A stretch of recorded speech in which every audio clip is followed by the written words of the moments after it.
Hello बच्चों, welcome back to my YouTube channel Brains City. फिर आज आ गए बच्चों हम लोग क्या क्लास 10th का फिजिक्स लेके। क्या फिजिक्स में पढ़ रहे थे? Current electricity. करेंट इलेक्ट्रिसिटी का लास्ट लेक्चर बचा हुआ था जो कि आप लोग के लिए बहुत इंपॉर्टेंट है। क्यों इंपॉर्टेंट है? क्योंकि यहीं से क्वेश्चन आता है सीरीज पैरेलल कॉम्बिनेशन से और किससे?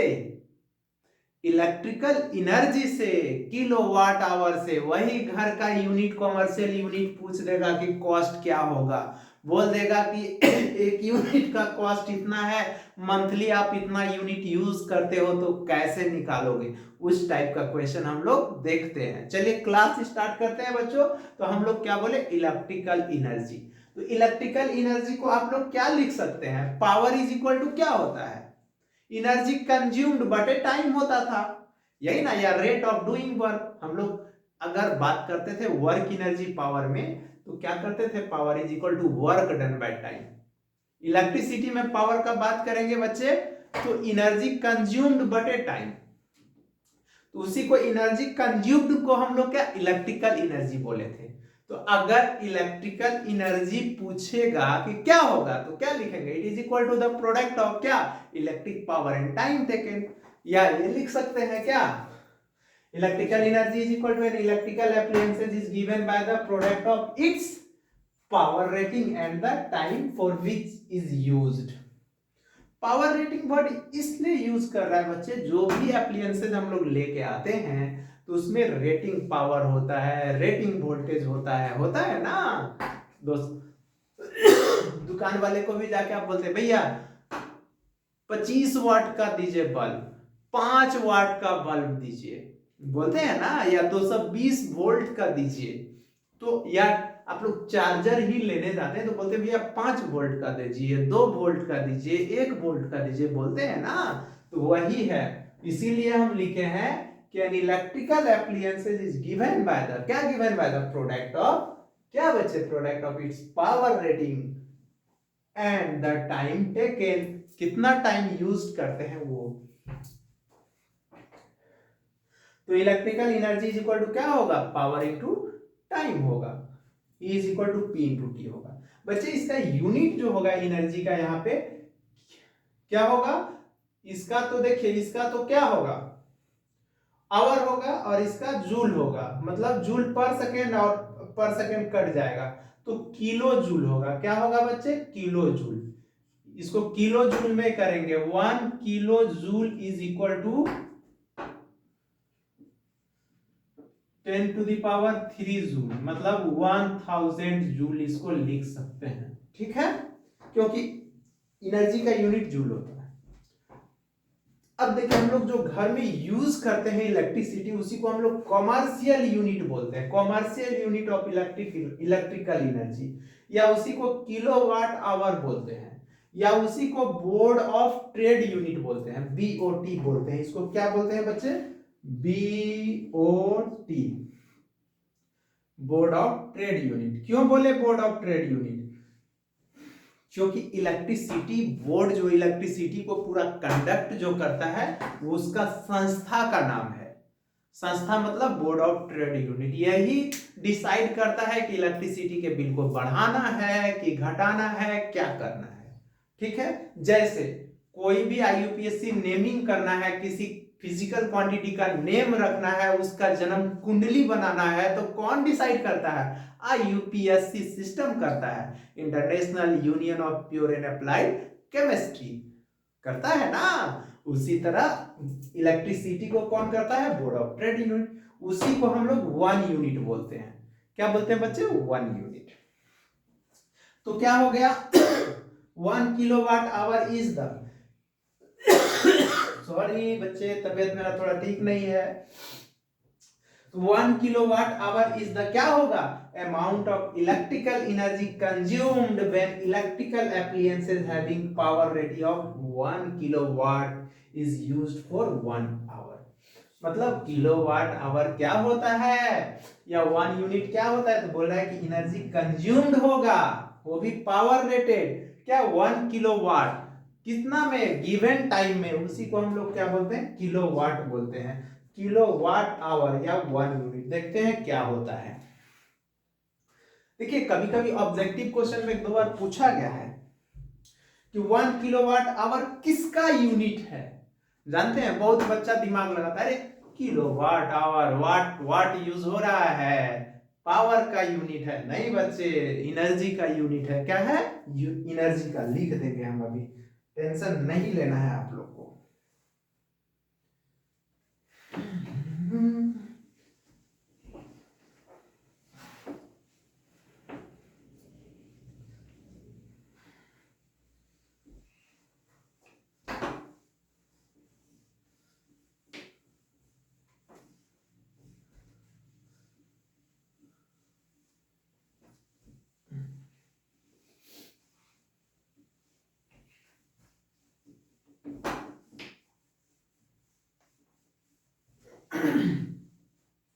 क्या बोले, 1 किलोवाट आवर, 1 किलोवाट आवर, या इसी को 1 यूनिट बोले, या इसी को 1 BOT बोले, इक्वल टू, तो 1 किलो में कितना बचे, 1000 होगा ना।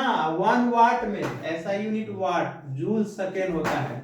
लिखिएगा यहाँ पे 1 watt is equal to 1 W is equal to joule per second. ये होता है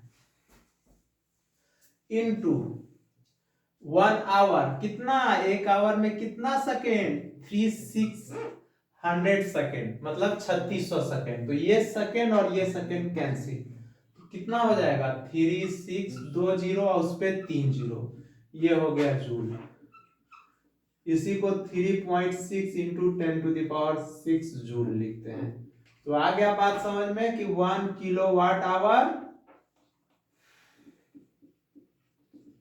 या 1 unit is equal to 3.6 into 10⁶ joule होता है। जो आप लोग घर में 1 यूनिट इलेक्ट्रिसिटी को जो लॉस करते हैं, यूज करते हैं, खपत करते हैं, तो उसमें कितना जूल एनर्जी खपत होता है, 3.6 इंटू 10⁶ जूल।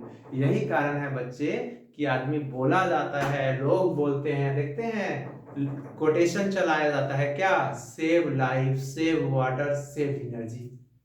एनर्जी को सेव करना है। आया बात समझ में। तो 1 kilowatt hour 1 unit is equal to 3.6 into 10⁶ क्या होगा, 6 जूल होगा। आया बात समझ में। तो ऐसा यूनिट जो होता है, ऐसा यूनिट ऑफ किलोवाट आवर जो होता है, किसका होता है, या 1 यूनिट जो होता है, इस जो होता है ये एनर्जी होता है। किसका होता है बच्चे, एनर्जी का होता है ऐसा यूनिट। आ गया बात समझ में। तो 1 किलोवाट आवर क्या होगा, 1 जूल क्या होगा। अब हम लोग बच्चे देखते हैं क्या, जूल हीट लॉ। क्या देखते हैं, जूल हीट लॉ। तब इस पे हम लोग पावर रेटिंग पे क्वेश्चन कैसे बनाना है उसको देखेंगे। पहले हम लोग देख लेते हैं क्या, कि क्वेश्चन एक देख लेते हैं, क्वेश्चन हम लोग देख लेते हैं, इसको मिटाते हैं, तब उसको आएंगे हम लोग हीटिंग इफेक्ट्स ऑफ करंट में।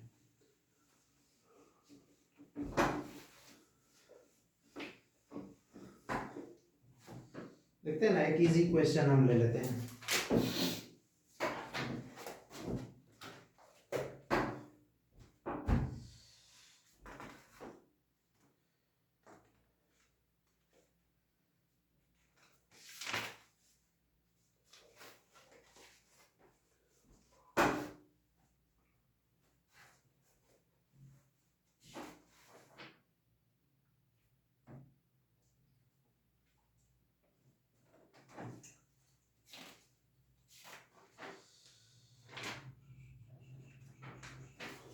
देखिए इलेक्ट्रिकल एनर्जी को कैसे करेंगे हम लोग।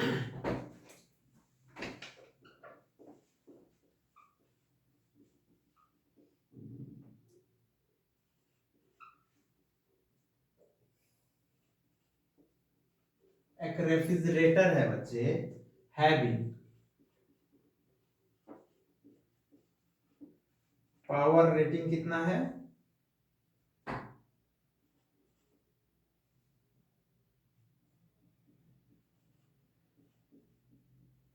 350 वाट इसका पावर रेटिंग दिया हुआ है। कितना दिया हुआ है? 350 वाट।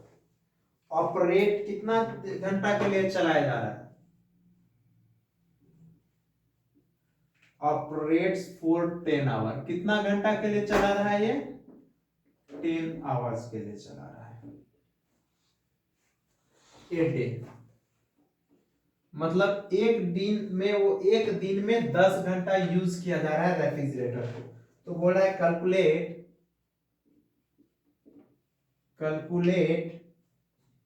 द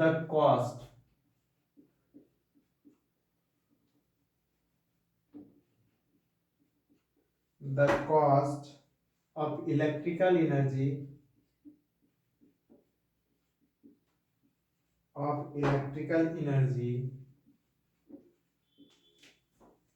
टू ऑपरेट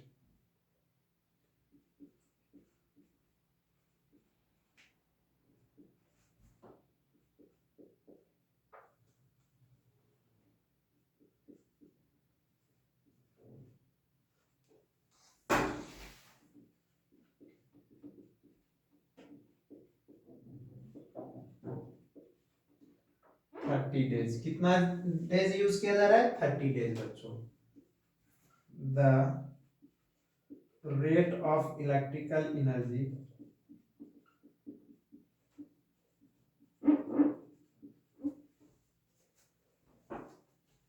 इज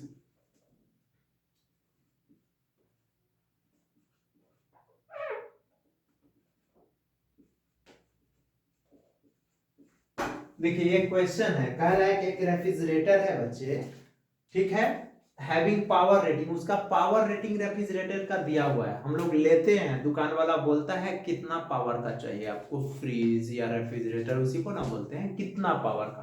तो इसका पावर कितना है? 350 वाट। अब कितना घंटा ऑपरेट किया जा रहा है एक दिन में? 10 घंटा किया जा रहा है। तो calculate the cost of electrical energy operate it for a कितना डेज? 30 डेज। मतलब बोल रहा है कि 30 दिन में कितना एनर्जी को ये कर रहा होगा कंज्यूम। तो देखिए आप सबसे पहले कितना किया जा रहा है बच्चे?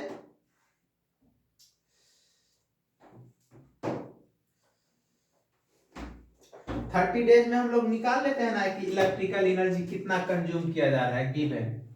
तो देखिएगा गिवन में हम लोगों को क्या दिया हुआ है? Power P is equal to 350 watt दिया हुआ है, और टोटल टाइम कितना दिया हुआ है?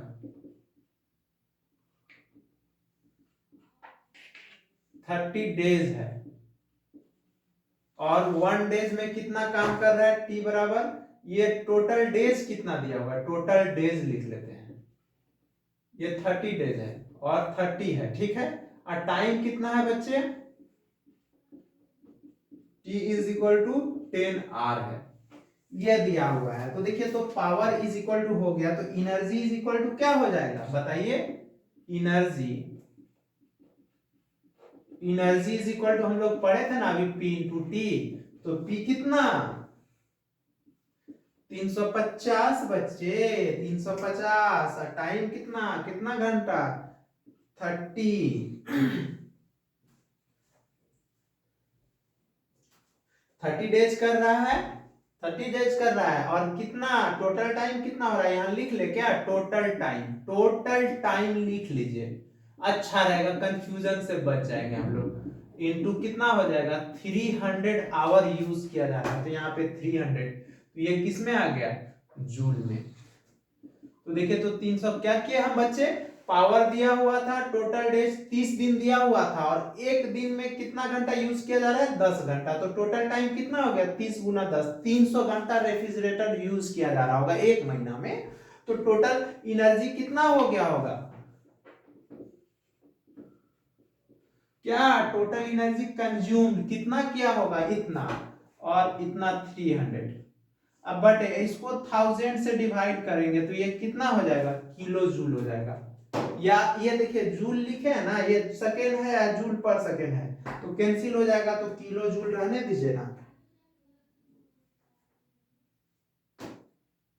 किलो जूल, नहीं तो इसको हम लोग क्या किलोवाट आवर कर देते हैं, ये तो वाट आवर हो गया, क्या हो गया देखिए, तो वाट दिया हुआ, ये वाट आवर हो गया, तो ये किलो वाट आवर हो गया, 1000 से कर दिए तो ये 2 जीरो कैंसिल, ये जीरो, तो कितना होगा 3 3 जा 15, 3 5 जा 3 1, इतना किलो वाट आवर, मतलब वो 30 दिन में बच्चे 105 यूनिट यूज कर रहा होगा।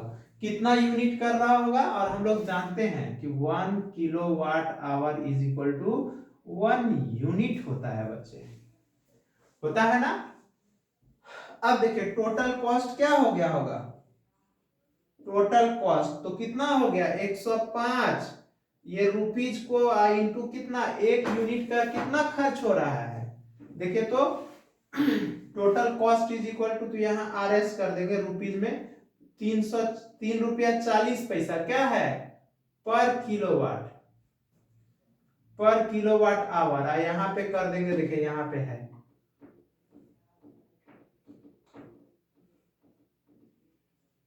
और 105 किलोवाट आवर, ये कैंसिल, इसको मल्टीप्लाई कर देंगे तो कितना होगा 3.40 गुना 105,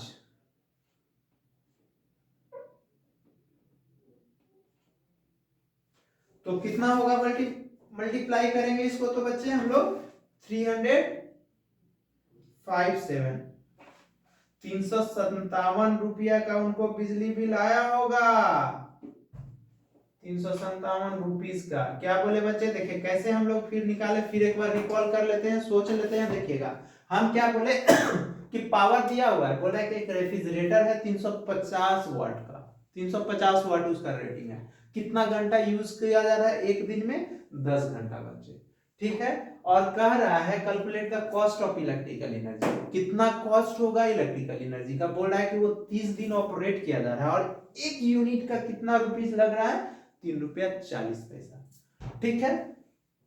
तो देखिए पावर इज इक्वल टू 350 हो गया, टोटल डेज 30 दिया हुआ है, टाइम टी 10 आवर दिया हुआ है, टोटल टाइम तो क्या कर दिए 30 गुना 10, 300 घंटा यूज कर रहा है, तो टोटल एनर्जी या इलेक्ट्रिकल एनर्जी कंज्यूम क्या था, is equal to energy is equal to power into time, multiply कर दिए तो पावर का यूनिट वाट था, टाइम का यूनिट आवर था, तो वाट आवर हो गया, इसको 1000 से डिवाइड कर दिए तो किलो वाट आवर हो गया, क्यों, क्योंकि 1 किलो 1000 होता है, तो 105 किलोवाट, 105 किलोवाट आवर आ गया, उसी को 105 यूनिट बोलते हैं, तो total cost is equal to 3 रुपया 40 पैसा इंटू 105 रुपया, मल्टीप्लाई कर दिए तो कितना आ गया बच्चे 357 रुपीज आ गया।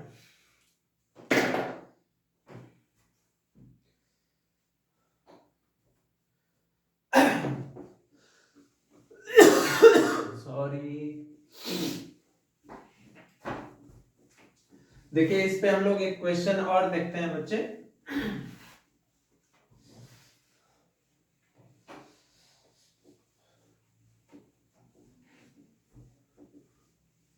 एनसीईआरटी का क्वेश्चन है वो,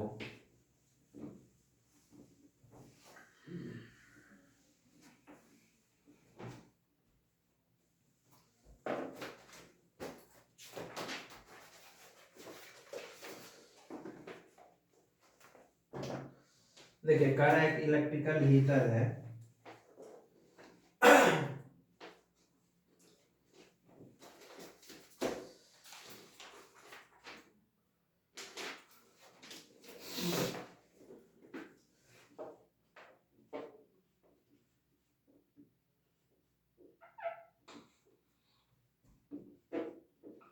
इलेक्ट्रिक हीटर है बच्चे, इलेक्ट्रिक हीटर ड्रॉ एक करंट, कितना करंट ड्रॉ कर रहा है ये, of draw a current of 10 ampere, क्या फ्रॉम ए 220 वोल्ट उसका रेटिंग है, सप्लाई किया जा रहा है, ठीक है, तो कह रहा है what is the cost, what is the cost, what is the cost of using the heater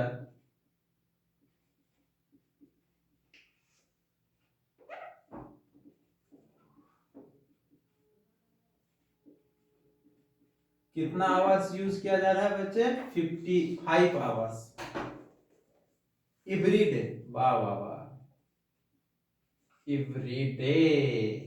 अभी तो ठंडी है तो यूज करिएगा ही आप लोग एवरी डेज। 4 किसके लिए 30 डेज के लिए, कितना डेज के लिए 30 डेज के लिए। अब कह रहा है if the cost of 1 unit, if the cost of 1 unit, 1 unit का कॉस्ट कितना है बच्चे 1 यूनिट, 1 यूनिट मतलब किलोवाट आवर इज कितना है 5 रुपया 20 पैसा है। कह रहा है कि एक इलेक्ट्रिक हीटर है, ड्रॉ किया जा रहा है करंट, कितना करंट किया जा रहा है, तो गिवन में पहले लिख लीजिए ना, given current I is equal to कितना दिया हुआ है बच्चे 10 एम्पियर, और वोल्टेज कितना दिया हुआ है 220 वोल्ट। ठीक है, सप्लाई किया जा रहा है।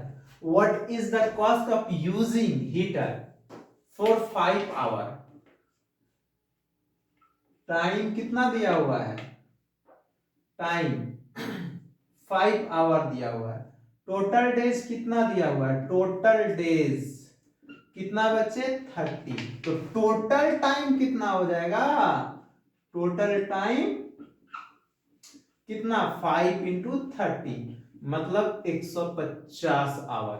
मतलब ये बच्चे हम क्या किए, आई दिया हुआ था, भी दिया हुआ था, एक दिन में कितना घंटा यूज किया जा रहा है हीटर को 5 घंटा, कितना दिन किया जा रहा है बच्चे 30 डेज किया जा रहा है, तो 30 दिन में कितना टोटल घंटा यूज किया गया होगा हीटर को, तो 30 गुना 5 कर दिए, ये आ गया। अब देखिए पावर क्या होता है, पहले नंबर हम लोग पावर निकाल लेते हैं। याद है P इज इक्वल टू, याद है फॉर्मूला हम लोग पढ़े थे वी आई, तो V इंटू आई, तो V कितना 220 और गुना 10, तो 2 2 और 2 0, ये आ गया वाट। तो इलेक्ट्रिकल एनर्जी कंज्यूम्ड कितना होगा,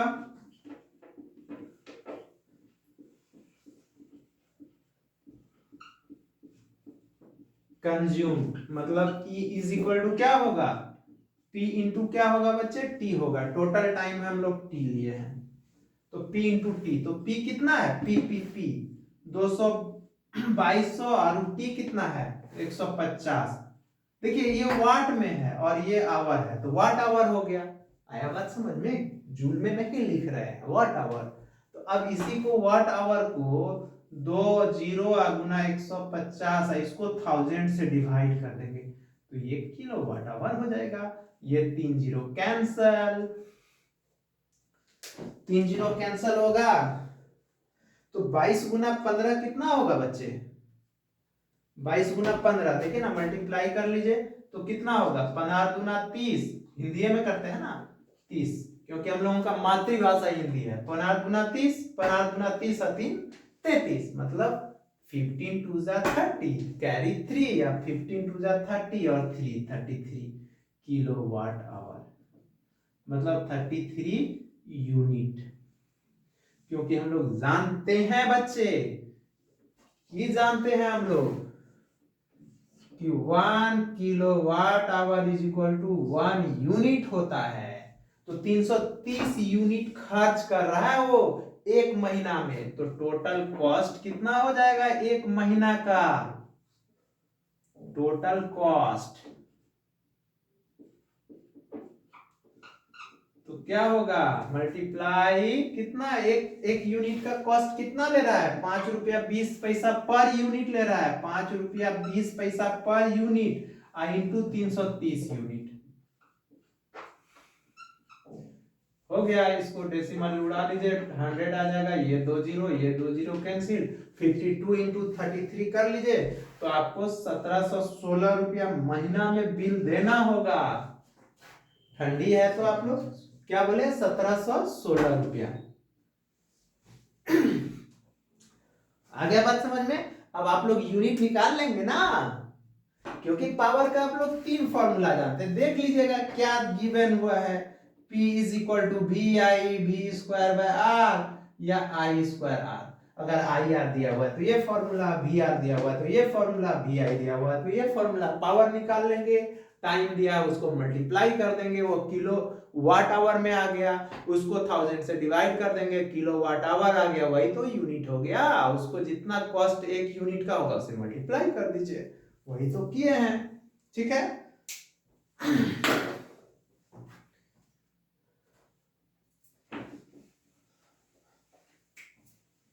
ठीक है। तो देखिए अब हम लोगों का हीटिंग इफेक्ट्स ऑफ करंट बचा है बस, और उसका एप्लीकेशन, इसके बाद ये भी चैप्टर का क्या हो जाएगा बच्चे, इतिश्री। तब हम लोग मिलेंगे एनसीईआरटी का क्वेश्चंस लेके।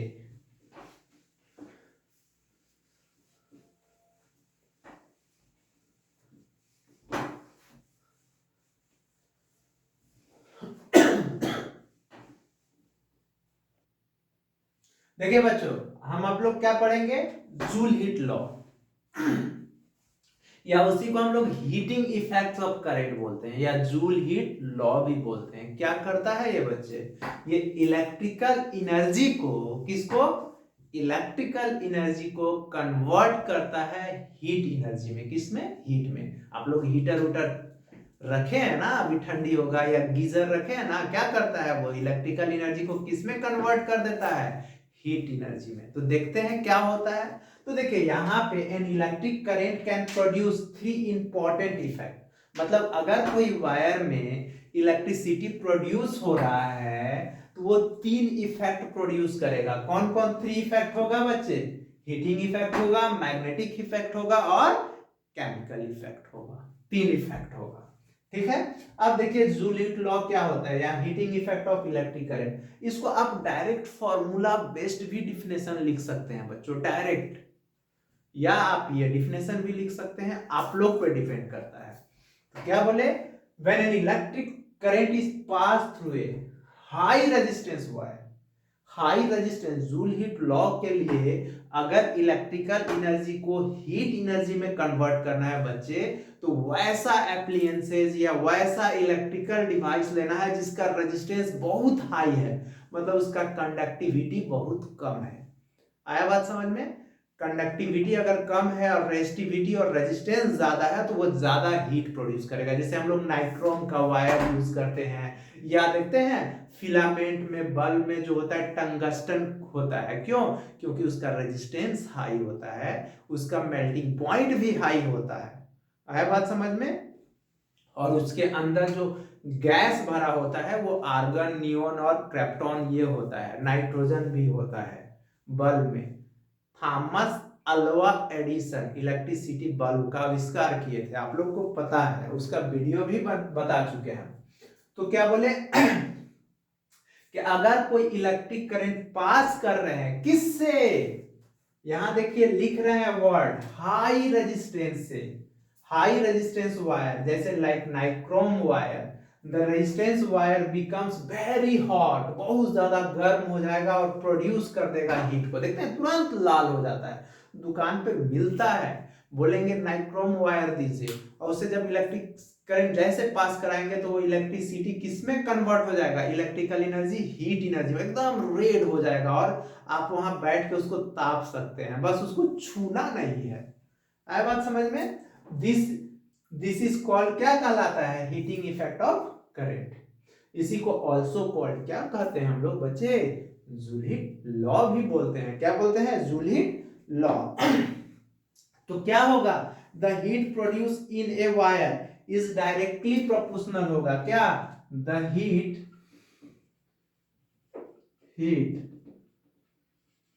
Produced in a wire is directly proportional to, directly proportional होगा किसके बच्चे? फर्स्ट में heat produce in a wire is directly proportional होगा किसके? स्क्वायर ऑफ करंट के। कैसे बच्चे? स्क्वायर ऑफ इलेक्ट्रिक करंट के। मतलब दैट इज एच जो होगा वो डायरेक्टली प्रोपोर्शनल होगा आई स्क्वायर के। मतलब अगर कोई हाई इलेक्ट्रिकल मतलब कोई वायर है जिसका रेजिस्टेंस ज्यादा है, हाई रेजिस्टेंस का कोई वायर है, जैसे नाइक्रोम वायर ले लिए हम लोग या टंगस्टन वायर ले लिए, अगर उससे हम क्या करेंगे, वो जो होगा उसका हीट जो होगा वो डायरेक्टली प्रोपोर्शनल होगा स्क्वायर ऑफ करंट के। करंट जितना ज्यादा स्क्वायर में होगा उसका हीट उतना ज्यादा होगा। आया बात समझ में? दूसरा डायरेक्टली प्रोपोर्शनल होगा स्क्वायर ऑफ करंट के। डायरेक्टली होता है बच्चे, डायरेक्टली प्रोपोर्शनल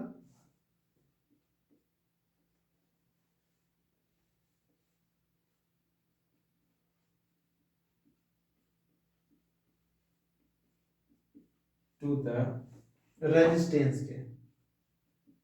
मतलब जिस वायर का रेजिस्टेंस जितना ज्यादा है बच्चे उसका हीट भी उतना ही ज्यादा होगा। ठीक है। तीसरा पॉइंट क्या होगा? क्या बोले? डायरेक्टली प्रोपोर्शनल टू द किसके होगा? रेजिस्टेंस के। याद आ रहा है? मतलब अगर आपसे पूछेगा जूल हीट लॉ में बच्चे तो बोलिएगा हीट जो होगा कोई भी इलेक्ट्रिकल वायर का हीट जो होगा वो डायरेक्टली प्रोपोर्शनल होगा स्क्वायर ऑफ करंट के। फिर डायरेक्टली प्रोपोर्शनल होगा किसके? रेजिस्टेंस के। किसके बच्चे? रेजिस्टेंस के। तीसरा क्या होगा? डायरेक्टली प्रोपोर्शनल होगा टाइम, डायरेक्टली प्रोपोर्शनल होगा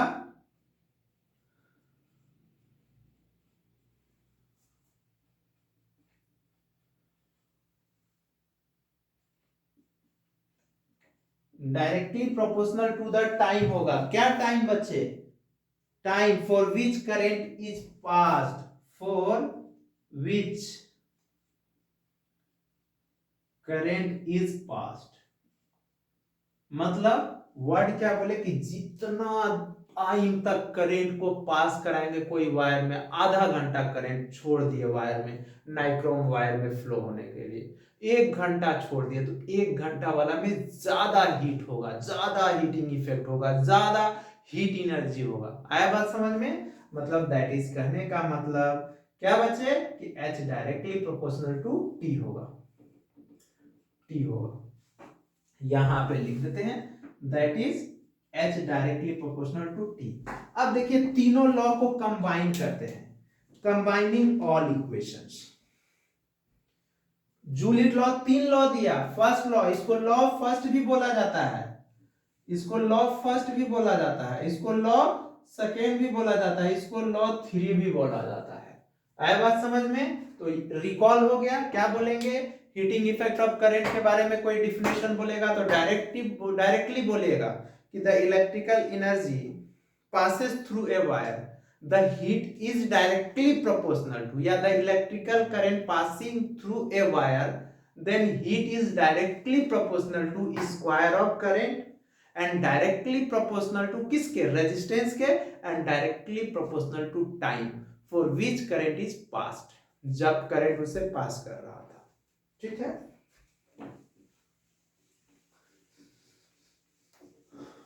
तीनों की इक्वेशन को कंबाइन कर लेते हैं बच्चे।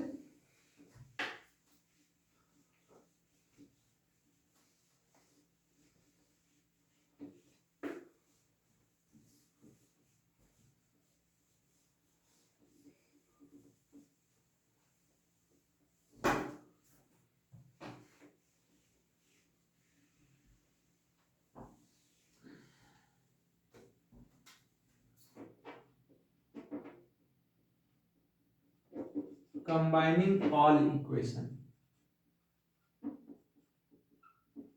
ऑल इक्वेशन को कंबाइन कर ले रहे हैं। H डायरेक्टली प्रोपोर्शनल टू क्या होगा? आई स्क्वायर आर टी। तो देखिए तो H इज इक्वल टू क्या होगा? के आई स्क्वायर आर टी, जहां पे के क्या है बच्चे?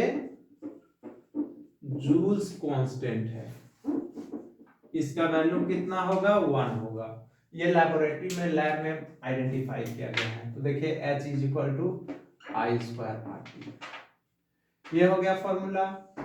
और याद है हम लोग पावर का आई स्क्वायर आर, तो पावर को तो ये भी तो लिखे थे P is equal to I square R या V स्क्वायर बटे आर या भी आई, पढ़े थे ना, 3 फॉर्मूला पढ़े थे पावर का। ये फॉर्मूला, ये भी तो पावर है बच्चे। हीट क्या है? हीट जस्ट लाइक एनर्जी है बच्चे। इसका यूनिट क्या होगा? किलो जूल होगा। क्या होगा? Kilo joule. तो इसको हीट का तो ये भी तो फॉर्मूला लिख सकते हैं, आई स्क्वायर आर टी या भी स्क्वायर बटे आर इंटू टी या भी आई टी। ये 3 फॉर्मूला होगा। इस पे एक क्वेश्चन देखते हैं, एक क्वेश्चन देखते हैं इस पे बच्चे हम लोग।